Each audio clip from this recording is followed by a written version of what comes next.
Hello everybody, welcome back to the Truth Seekers channel. Today the last episode of the last chapter of the Book of Esther, the King James Version.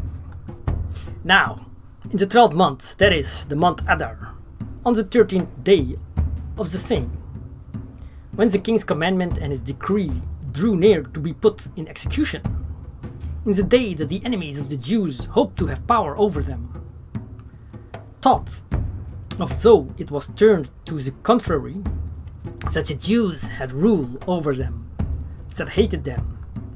The Jews gathered themselves together in their cities throughout all the provinces of the king Ahasuerus, to lay hand on such as sought their hurt, and no man could withstand them, for the fear of them fell upon all people.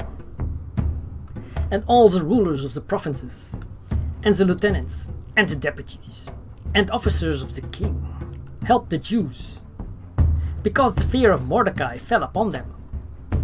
For Mordecai was great in the king's house, and his fame went out throughout all the provinces. For this man Mordecai waxed greater and greater.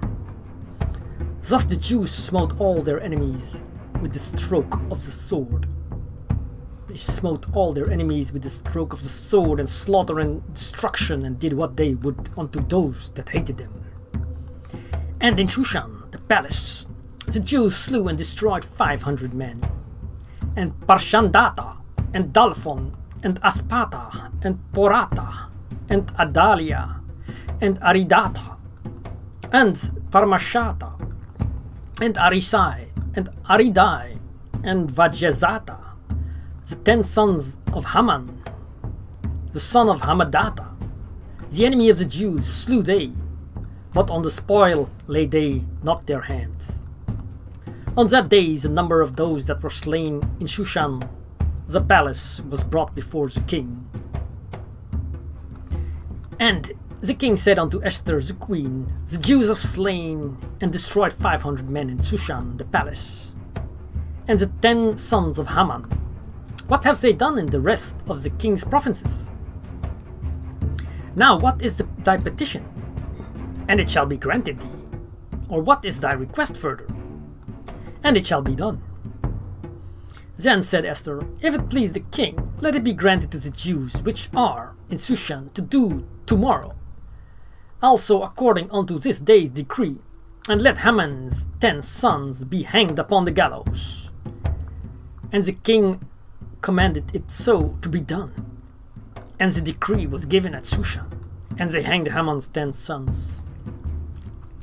For the Jews that were in Shushan gathered themselves together on the 14th day also of the month Adar, and slew 300 men at Shushan, but on the prey they laid not their hand.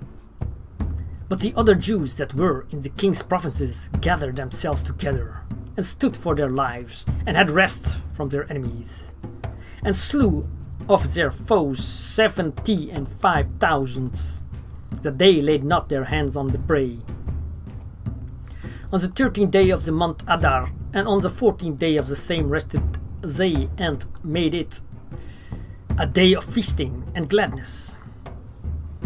But the Jews that were at Shushan assembled together on the 13th day thereof, and on the 14th thereof, and on the 15th day of the same they rested, and made it a day of feasting and gladness.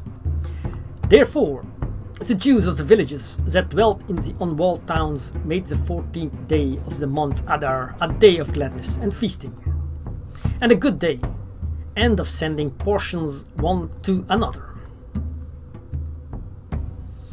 And Mordecai wrote these things, and sent letters unto all the Jews that were in all the provinces of the king Ahasuerus, both nigh and far, to establish this among them, that they should keep the 14th day of the month Adar, and the 15th day of the same yearly, as the days wherein the Jews rested from their enemies, and the month which was turned unto them from sorrow to joy, and from mourning into a good day, that they should make them days of feasting and joy, and of sending portions of one to another, and gifts to the poor. And the Jews undertook to do as they had begun, and as Mordecai had written unto them, because Haman, the son of Hammedatha, the Agagite, the enemy of all the Jews, had devised against the Jews to destroy them, and to had cast Pur, that is, the lot, to consume them and to destroy them.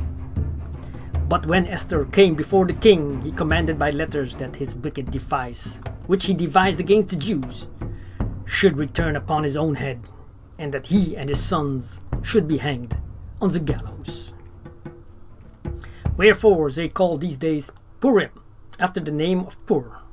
Therefore, for all the words of this letter, and of that which they had seen concerning this matter, and which had come unto them, the Jews ordained and took upon them, and upon their seed, and upon all such as joined themselves unto them, so as it should not fail, that they would keep these 2 days according to their writing, and according to their appointment time every year, and that these days should be remembered and kept throughout every generation, every family, every province, and every city, and that these days of Purim should not fail from among the Jews, nor the memorial of them perish from their seed.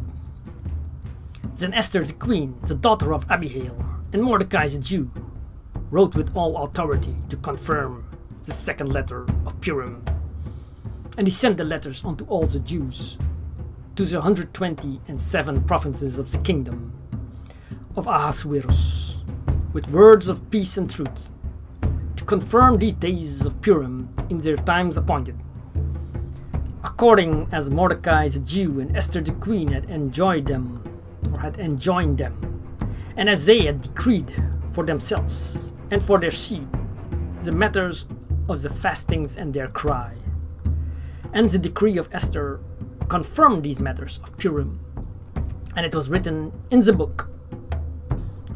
And the king Ahasuerus laid a tribute upon the land, and upon the isle of the sea, and all the acts of his power and his might, and the declaration of the greatness of Mordecai, whereunto the king advanced him, are they not written in the book of the chronicles of the kings of Media and Persia?